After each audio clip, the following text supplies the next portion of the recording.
Bismillahirrahmanirrahim. Alhamdulillahi haqqa hamdih. Wassalatu wassalamu ala man la nabiyya min ba'dih wa ala alihi wa ashabih. Subhanaka la ilma lana illa ma 'allamtana innaka antal alimul hakim. Allahumma arinal haqqa haqqan warzuqna husna ittiba'i wa arinal batila batila warzuqna husna ijtinabi. Amma ba'du. Para jamaah, bapak-bapak, ibu-ibu rahimakumullah. Alhamdulillahirabbil alamin. Kita bersyukur kepada Allah Subhanahu wa taala. Rahmat dan berkah Allah senantiasa menaungi kita semua. Hari ini kita sudah memasuki hari Selasa yang ketiga. Kita mulai Ramadan hari Selasa. Berarti sekarang sudah hari yang ke-15. Selasa pertama itu hari ke-1. Selasa kedua hari ke-8, Selasa ketiga hari ke-15. Sudah diparingi oleh Allah kesempatan separuh bulan Ramadan. Mudah-mudahan kita dapat menuntaskan bulan ini dengan prestasi yang baik di hadapan Allah Subhanahu wa taala. Amin, Allahumma amin. Para jemaah sekalian, kajian tentang fikih Ramadan yang ketiga hari ini saya ambil tema tentang salat jamaah tarawih, bid'ah sesat dan sunnah hasanah. Ada 5 item ya.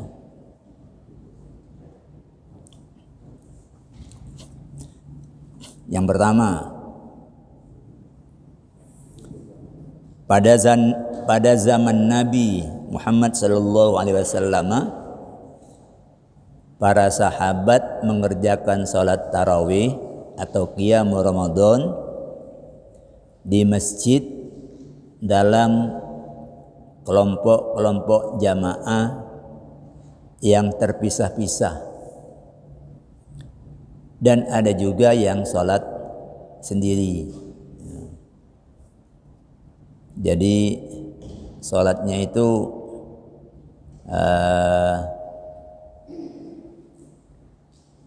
apa istilahnya?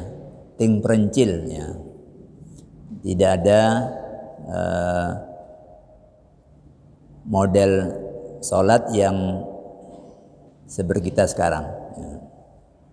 Diwakanan nasu fi zamanihi yaqumuna fil masjidi jama'atin mutafarriqatan wa wahdanan.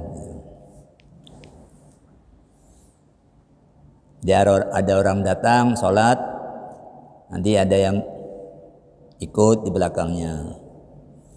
Ada yang masuk lagi ke masjid sholat, tidak ada yang ikut. Nah, seperti itu keadaannya. Adapun Kanjeng Nabi sallallahu alaihi wasallam, beliau pernah sholat di masjid sekalian iktikaf.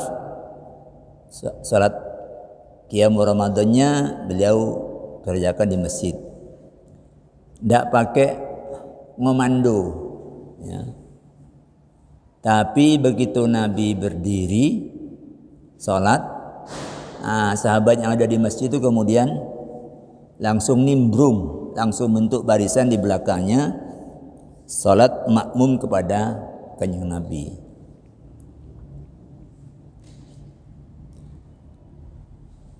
Esok malamnya ternyata yang hadir ke masjid lebih banyak. rupanya kejadian makmum salat qiyam Ramadan dengan Nabi itu ada yang cerita-cerita. Ya. Kalau sekarang itu di share di grup. Ya, kalau sekarang tambah banyak yang hadir. Kembali Nabi sholat, makmumnya makin banyak.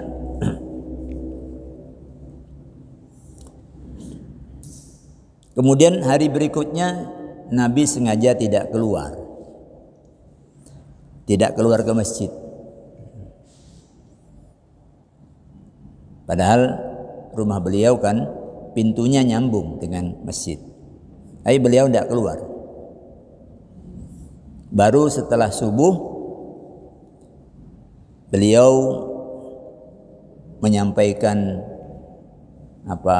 klarifikasi kenapa beliau tidak keluar. Alasannya adalah karena beliau khawatir salat tarawih, salat qiyam Ramadan nanti kemudian diwajibkan atas kalian. Ya, kalau sekali dua kali seperti yayau, ya. Nanti kalau kemudian jadi wajib, wah itu jadi masalah ya kalau jadi wajib. Padahal Nabi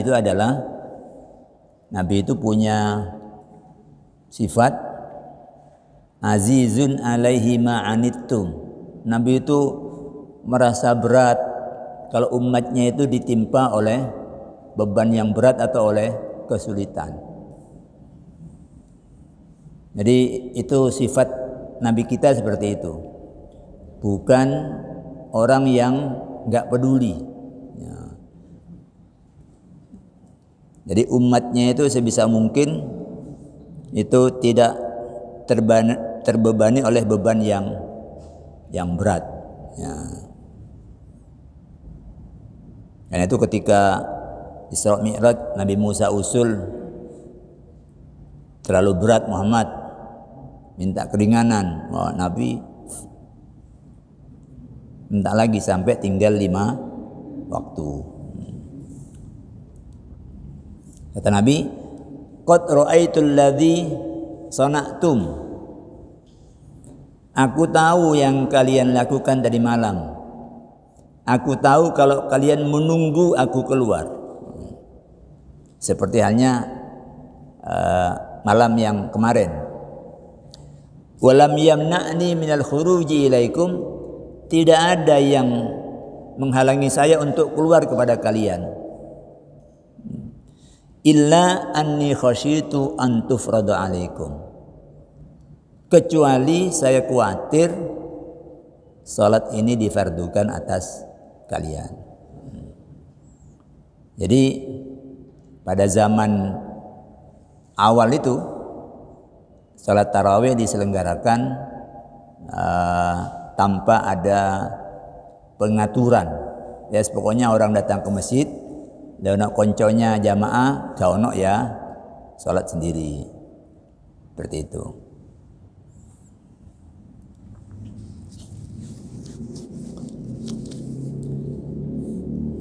Nomor 2. Fakta tersebut menunjukkan bahwa salat jamaah tarawih di belakang satu imam, ya, seperti yang kita tradisikan sekarang, tidaklah berasal dari Nabi. Praktik tersebut berasal dari kreasi Umar Ibn Khattab. Itu khalifah yang kedua yang memegang kekuasaan itu setelah Khalifah Abu Bakar. Khalifah Abu Bakar itu hanya 2 tahun lalu wafat, kemudian digantikan oleh Umar. Jadi Umar ini yang pertama kali punya gagasan untuk dijadikan satu di belakang satu imam. Dan Umar menegaskan bahwa Ini setelah diatur dijadikan satu, ini adalah sebaik-baik bid'ah. Sebaik-baik bid'ah. Dalam hadis riwayat Al-Bukhari itu diriwayatkan bahwa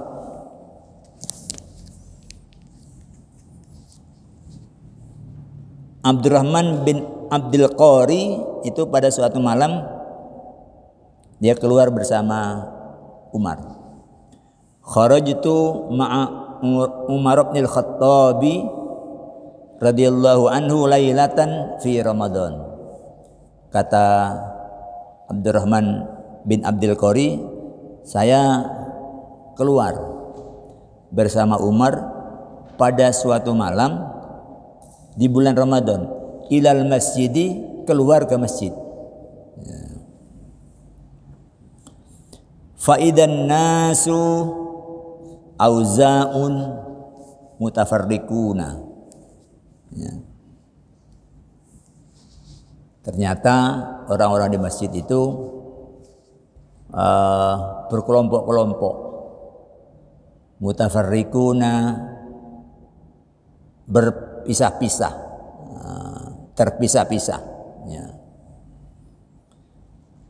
Yusollir rajulu li nafsihi, ada orang yang sholat untuk dirinya sendiri, artinya sholat sendirian, sholat sendiri. Wa yusollir rajulu fa yusolli bi sholati ar-rahtu. Ada juga orang sholat lalu dia diikuti oleh sekelompok jamaah. Menyaksikan itu, faqala Umar kemudian berkata, inni ara lau jama'tu haula'i ala qari'in wahidin. Kata Umar, aku berpendapat sekiranya mereka ini saya kumpulkan di belakang satu qari. Qari itu sebutan untuk orang yang kalau di kita bacaan Qur'annya baik, tapi zaman itu qari itu orang yang pengetahuannya tentang Qur'an itu lebih unggul dari yang lain. Banyak ya qari. Lakana amsal, kata Umar, kalau ini saya kumpulkan di belakang satu qari, satu imam, tentu ini lebih bagus. Summa azama, lalu Umar segera mewujudkan itu, idenya itu diwujudkan. Fajama'ahum ala Ubay bin Ka'bin, lalu oleh Umar orang-orang itu dihimpun di belakang satu imam, satu qari, yaitu Ubay bin Ka'ab. Ubay bin Ka'ab ini adalah sahabat yang terlibat dalam penulisan Al-Quran. Salah satu dia sekretaris Al-Quran pada zaman Nabi. Ini sudah pada zaman Umar. Sudah selesai, diatur di belakang satu imam, kemudian ditentukan rakaatnya supaya imam maupun makmum tahu kapan selesainya. Kalau tidak ditentukan, nanti itu ikut selera imam. Kalau imamnya masih semangat terus saja, atau imamnya aras-arasan, baru berapa rakaat sudah berhenti, lalu oleh Umar ditetapkan. Nah, ketika itu muncul jumlah 20. 20. Thumma kharajtu ma'ahu lailatan ukhra. Kata Abdurrahman bin Abdul Qari, lalu di malam yang lain saya keluar lagi bersama beliau, keluar ke masjid. Wan nasu yusalluna bi sholati qari'ihim, dan orang-orang ketika meninjau yang kedua itu sudah sholat di bawah satu qori mereka, di bawah satu imam mereka. Nah, ketika itu Umar kemudian berkomentar. Qala Umar, nikmatul bid'atu hadhihi. Kata Umar itu, ini sebaik-baik bid'ah itu ini. Ya. Tapi Umar menyatakan ketika itu, wallati yanamun anha, adapun salat malam yang orang-orang tidur daripadanya, maksudnya itu salatnya tidak dikerjakan kecuali setelah tidur, ya. Itu kata Umar, afdalu, itu lebih afdal minallati yakumuna, daripada salat yang dia kerjakan sekarang ini. Yuridu akhirul lail, yang dimaksud Umar adalah salat di akhir malam. Wa kana an-nasu yakumuna awwalahu, sedangkan manusia ketika itu mendirikan salat malam Ramadan itu awwalahu, di awal malam. Jadi kata Umar, salat yang dikerjakan nanti setelah tidur itu lebih baik dari yang salat yang dikerjakan sekarang. Jadi yang ada sekarang ini tradisi yang berasal dari Umar Ibn Khattab. Kalau kita sudah nambah, karena tarawih sekarang itu sudah ada kultumnya. Ya, dulu nggak ada, sekarang ada kultumnya, ada sholawatnya. Tengah-tengah itu, ya, ada sholawatnya. Nanti ada doa tarawihnya, nanti ada doa witirnya.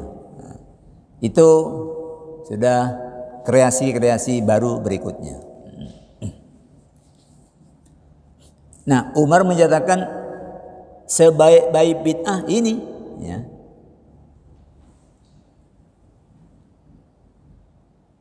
Nah, poin ketiga, terkait dengan ucapan Umar sebaik-baik bid'ah ini, itu bisa dikesani oleh orang bahwa Umar mengambil posisi berlawanan dengan Nabi.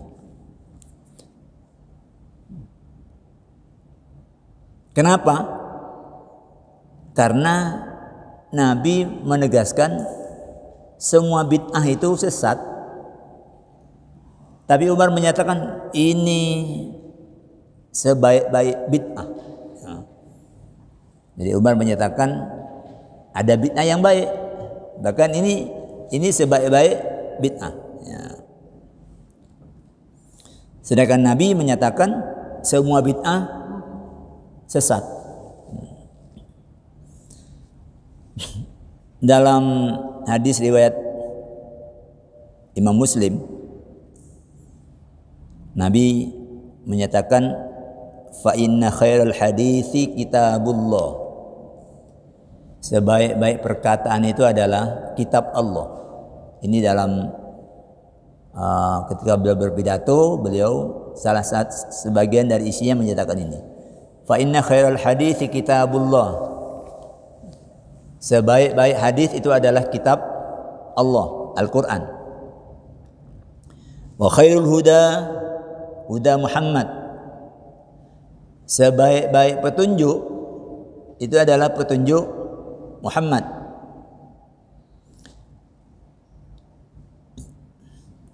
Wa syarrul umuri muhdatsatuha, seburuk-buruk perkara itu adalah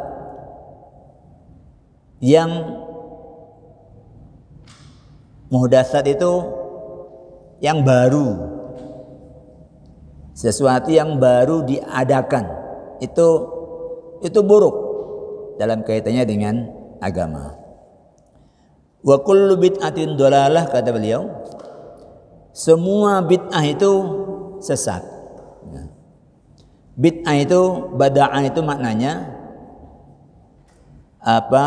Orang mewujudkan sesuatu yang baru yang sebelumnya tidak ada contohnya. Kreasi baru. Ya. Kalau meniru itu bukan kreasi.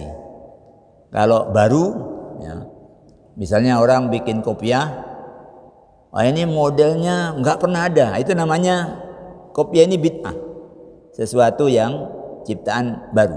Ya. Listrik ini bid'ah, dulu nggak ada soalnya, nggak ada.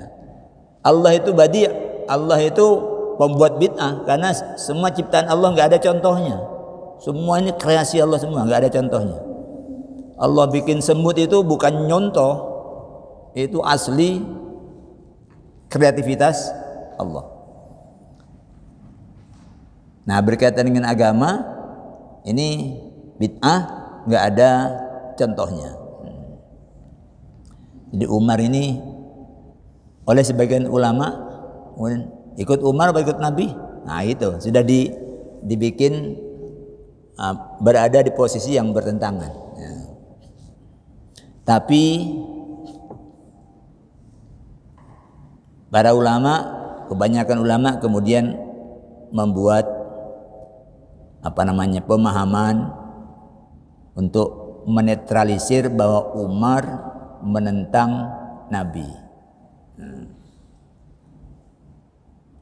yaitu dengan memilah bid'ah itu ada dua macam. Yang pertama bid'ah lughawiyah, bid'ah bahasa. Bid'ah bahasa ini meliputi semua amalan yang dilakukan pertama kali tanpa contoh sebelumnya. Apa saja itu bid'ah.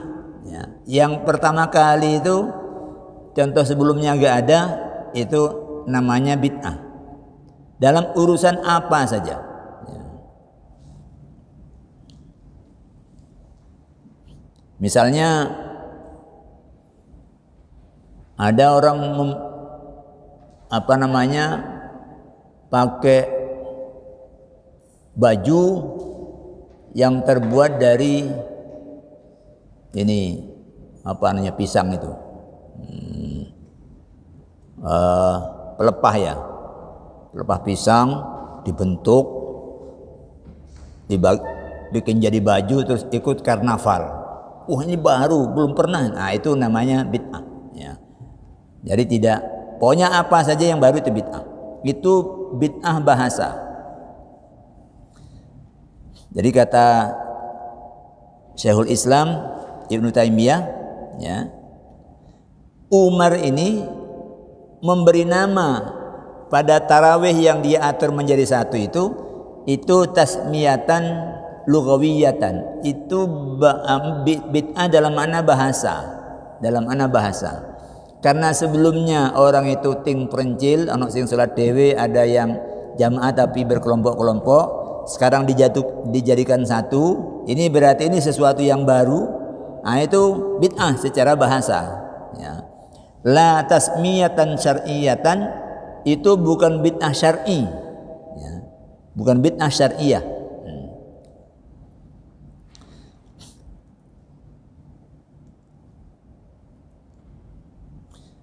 Sedangkan kalau bid'ah syar'iyah itu adalah famalam yadulla alaihi dalilun syar'iyyun. Kalau bid'ah syar'iyah itu adalah amalan agama yang sama sekali tidak ada dalilnya. Itu baru bid'ah agama. Ya. Tidak ada dalilnya menurut Ibnu Taimiyah. Begitu.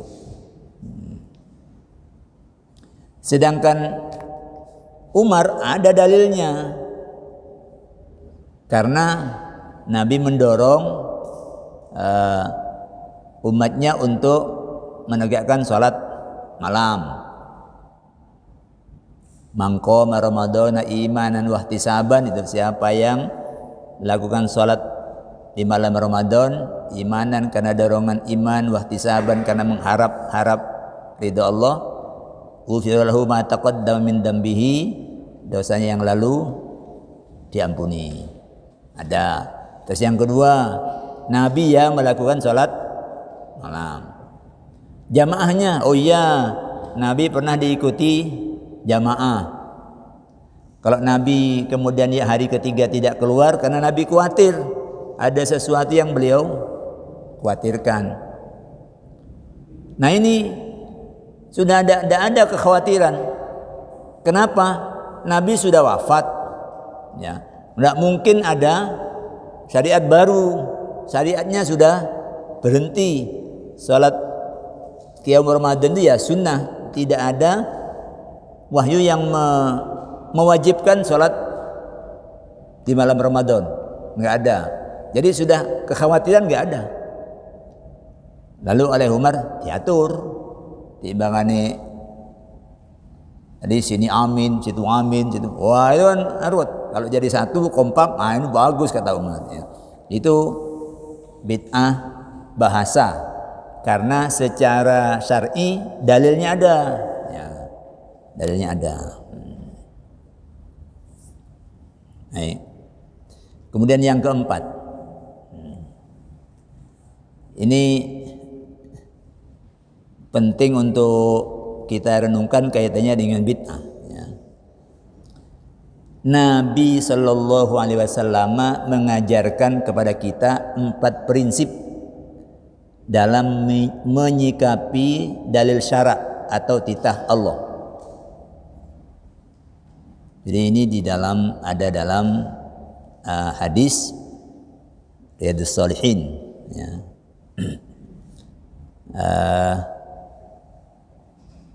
An Abi Tha'labah Al-Hushani, ya.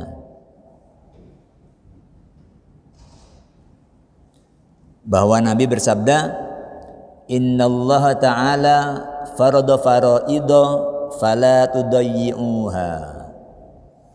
Kata Nabi, sesungguhnya Allah itu telah menggariskan sejumlah kefarduan, fardu, wajib. Ya. Kalau kamu menghadapi titah Allah yang seperti ini, kata Nabi itu, prinsipnya fala tudayyi'uha, itu kamu jangan lecehkan. Yang Allah wajibkan kamu jangan remehkan. Jadi prinsip yang pertama, yang difardukan jangan remehkan. Jadi lihat dulu, kalau ada fardu ada sunnah, oh jangan kemudian mementingkan yang sunnah, yang fardu diremehkan. Kalau bulan Ramadan, jangan hanya sedekahnya yang mendapat perhatian, nanti zakatnya yang wajib, enggak. Oh ini takjil, oh ya nyumbang. Ini apa kota infak, oh ya nyumbang. Bareng zakat, lu enggak. Ini kan kewalik. Jadi yang fardu tegakkan, buahnya nanti tambahannya yang sunnah. Jangan yang tambahan yang diperhatikan, begitu nyampe urusan yang wajib nggak bayar. Ya. Ini fenomena umum di berbagai tempat. Nah, di infak Ramadannya aktif, begitu waktunya bayar zakat, lo bayar zakat fitrah aja, zakat emalnya enggak. Ini maknanya yang wajib, yang fardu itu diremehkan, yang sunnah wow diperhatikan. Ini kebalik. Ya. Yang kedua, wa hadda hududan fala ta'taduha. Allah menetapkan batas-batas. Kalau kamu menghadapi dalil syariat yang menetapkan batas, fala ta'taduha, jangan kamu lampaui.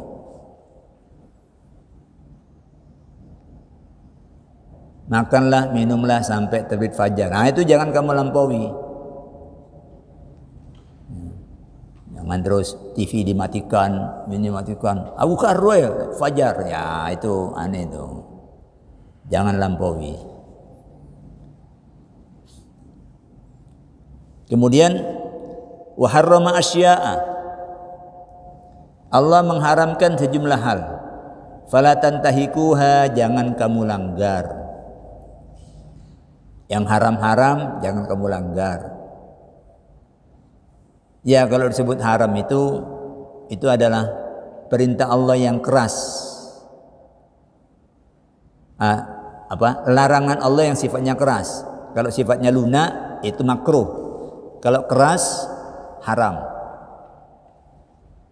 Mungkin yang ada di kepala kita itu babi, bangkai, darah. Oh iyalah, iya. Tapi ingat loh, Allah melarang kita wala tusrifu, yang di pertama dulu pernah kita bahas, wala tusrifu, kamu makan minum itu jangan boros. Jangan boros.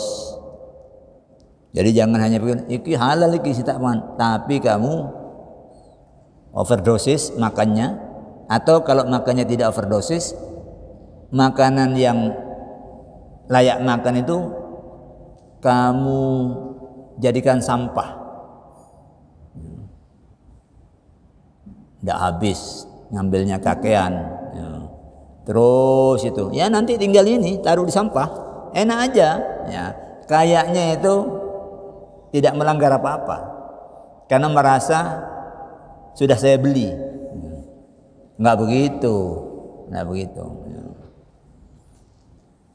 Kalau di Eropa itu denda sudah. Kalau di Cina sekarang sedang digodok denda untuk orang makan, tapi ini di restoran yang di tempat umum. Kalau di rumah kan tidak ada yang tahu. Kalau di restoran piringnya tidak kosong, denda. Di kita belum. Kita harus nyambung ke sana. Ini tidak boleh ini. Aku dikasih oleh Allah rezeki halal, kok kemudian aku sia-siakan jadi sampah. Biasakan ambil lebih sedikit dari yang kita kira. Nanti kalau terasa kurang, oh tambahi sak sendok kas, ya tidak apa-apa. Ya, tidak apa-apa. Jangan kemudian sudah kadung diambil kantek. Ya. Jangan kamu langgar. Nah, yang terakhir ini penting, ini kaitannya dengan bid'ah.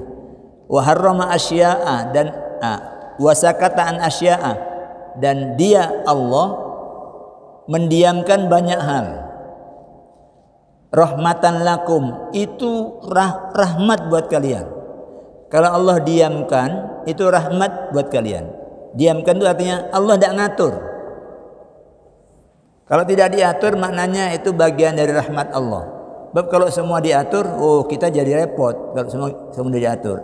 Tapi kalau nggak diatur akhirnya ada pilihan. Itu yang nggak diatur itu rahmat Allah. Ghairu nisyanin, jangan berpikir Allah lupa. Bukan, Allah tidak lupa. Itu bagian dari rahmatnya kepada kita. Kata Nabi, kalau sudah menghadapi seperti itu, fala tabhatsu anha, jangan kalian bahas. Yang Allah diamkan jangan kalian bahas. Perintah-perintah amal kepada kita itu hampir semua itu ada bagian-bagian yang didiamkan. Hampir semua.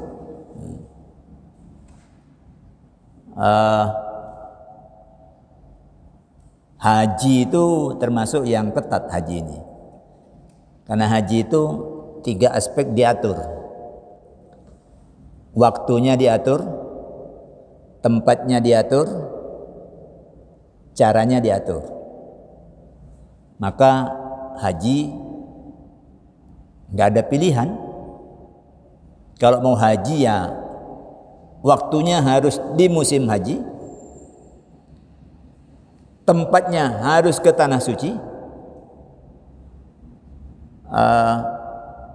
caranya harus pakai manasik haji yang diajarkan Nabi. Wah, ini ketat haji ini. Karena itu tidak ada haji model kedua, nggak ada. Semua haji modelnya satu. Semua orang nunggu nanti musimnya, semua menuju tanah suci, semua mengerjakan pekerjaan yang sama. Wukuf semua. Nginep di Mina, ya nginep di Mina semua.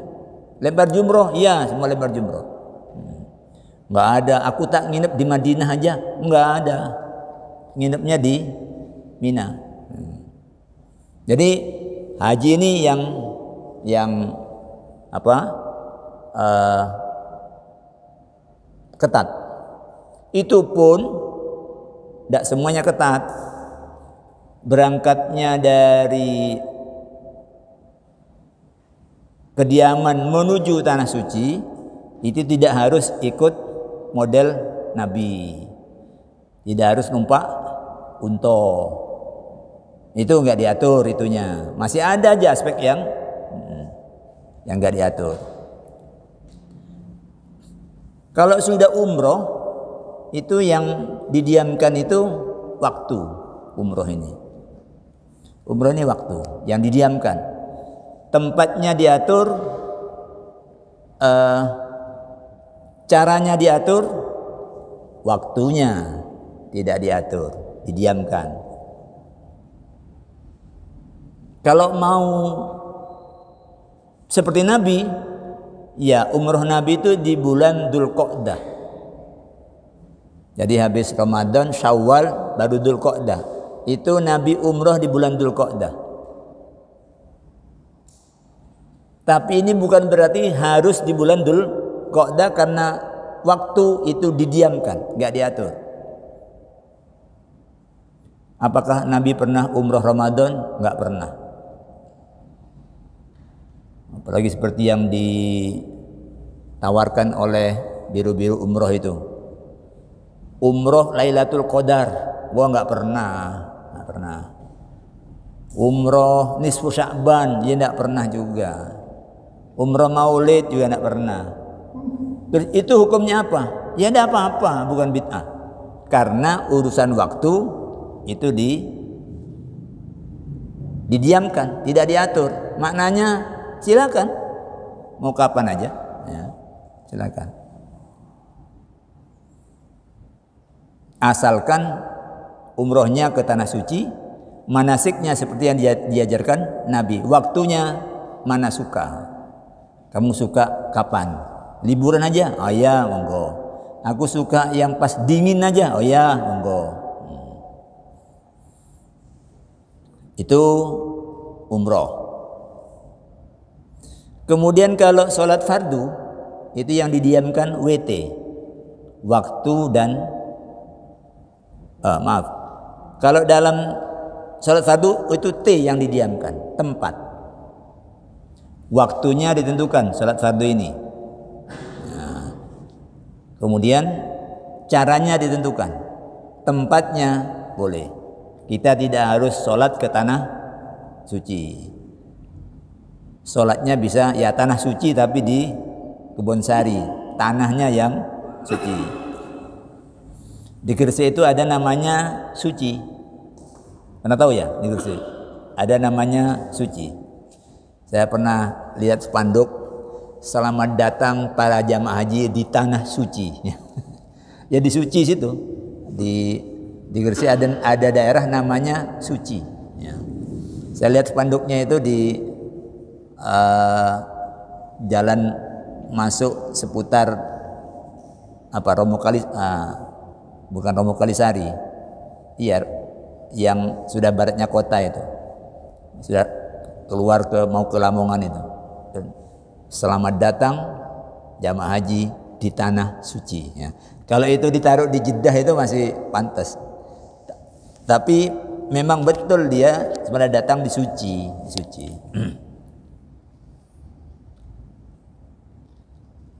Jadi sholat kita tidak harus ke tanah suci karena tempat itu didiamkan. Kemarin ketika kapal Nanggala 402 itu dinyatakan terbenam, itu kan ditemukan alat-alat sholat. Ya, berarti di kapal selam itu awak kapal itu sholat. Tidak usah dibahas itu, kata Nabi. Fala tabhatu anha. Tidak usah dibahas. Tempat itu memang didiamkan, nggak pernah dibahas.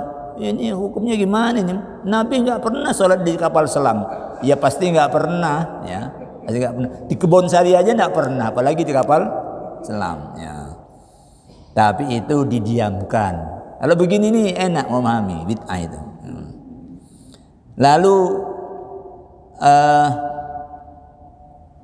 WT, salat janazah, WT-nya didiamkan. Waktunya kapan? Terserah. Tempatnya di mana? Terserah. Yang diatur caranya aja. Caranya diatur 4 kali takbir diatur. Jadi salat janazah itu kalau di tanah suci pas sedang haji itu, saya pernah 42 kali sholat di Madinah, ya, tahun 2001. Ya. Itu 42 kali sholat, itu yang tidak ada sholat jenazahnya hanya 1. Ya. Saya memang mau apa namanya, mau niteni ini full panda. Ternyata 1 tidak ada sholat jenazahnya.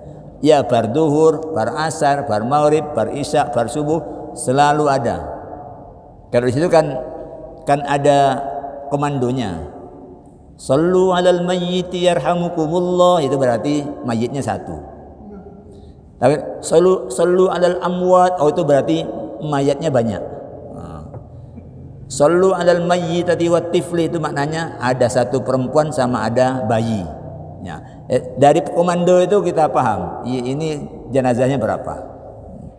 Kadang itu nanti setelah ini selesai masih ada datang lagi yang nanti disolati. Ya. Jadi salat jenazah itu caranya aja yang penting, waktu dan tempat nggak usah dibahas, tidak ada yang bid'ah. Kemudian ada yang WTC, didiamkan semua. Waktunya didiamkan, tempatnya didiamkan, caranya didiamkan. Apa itu? Zikir, sholawat, doa. Itu waktunya kapan? Nggak jelas, nggak ada. Kapan aja. Caranya monggo, seperti apa? Jadi kalau demikian maka sebenarnya nggak usah ditanya. Loh kamu ini susah kok kemudian ngundang orang untuk zikir. Ada nggak contohnya dari Nabi? Nah, pertanyaan ini yang nggak tepat. Karena Nabi nyuruh yang Allah diamkan nggak usah dibahas, nggak usah dibahas. Lu kamu seneng mari wisuda terus ngundang tonggo-tonggo lalu zikir atau khataman Quran, ya tidak apa-apa, karena itu WTC-nya dilepas. Kalau begini nggak usah ruwet urusan bid'ah itu, ya. Baru bid'ah kalau yang sudah diatur itu kamu ubah. Rapat takmir mengingat bahwa di waktu subuh itu banyak orang-orang yang masih ngantuk, maka mulai tanggal ini kita geser sholat subuh kita itu bersamaan dengan sholat duha. Baru ini bid'ah karena sudah diatur. Yang tidak diatur gak ada yang bid'ah. Jadi enak itu. Kalau di YouTube itu orang pegang Quran, setelah baca dia tutup lalu dia cium, itu nggak ada contohnya zaman Nabi. Ya nggak ada, wong Quran itu zaman Nabi belum ada. Quran zaman Nabi itu yang dalam bentuk buku itu belum ada. Nabi itu nggak pernah baca mushaf. Nabi itu bacanya hafalan. Sahabat juga bacanya hafalan. Itu Quran baru dicatat di tempat yang terpisah-pisah. Baru zaman Abu Bakar itu dijadikan satu. Itu baru ada Quran, baru ada mushaf. Ya. Jadi kesimpulannya, bid'ah yang sesat itu adalah kreasi baru yang menyalahi apa yang sudah diatur. Itu baru bid'ah sesat. Ya. Kalau sudah diatur, nyalahi. Tawaf kok melawan arus, ini nih. Nah, kreasi Ustaz, ini biar monoton kok. Ka'bah sebelah kiri, sekali-sekali Ka'bah sebelah kanan. Itu bid'ah itu, karena sudah diatur, dilanggar. Sedangkan kreasi baik pada segi-segi yang didiamkan oleh Allah itu malah sunnah hasanah. Itu tradisi baik yang mendapatkan pahala. Ya contohnya kalau di kita antara sholat tarawih salam kemudian ada sholawat. Itu tradisi baik. Sholawatnya diperintah, kemudian tidak ditentukan kapan, lalu kita taruh timbangan menengahi bersalawat kepada Nabi. Itu namanya tradisi baik. Kata Nabi, siapa yang merintis tradisi baik dalam Islam, dia dapat pahalanya dan pahala orang yang meneruskannya. Dulu ini ada yang memulai ini, diikuti oleh generasi berikutnya, yang memulai itu dapat terus. Ya. Orang yang kreatif itu dapat terus pahalanya. Ya. Jadi pegangan cuma 4 itu. Yang wajib jangan lecehkan, yang dibatasi jangan lampaui, yang haram jangan langgar, yang didiamkan enggak usah dibahas. Ya. Jalan aja, kreatif aja. Demikian para jemaah sekalian, waktunya sudah habis. Kita tutup dengan hamdalah, alhamdulillahirabbil alamin. Aku qauli hadza wa astaghfirullah li wa lakum. Wassalamualaikum warahmatullahi wabarakatuh. Allahumma sholli ala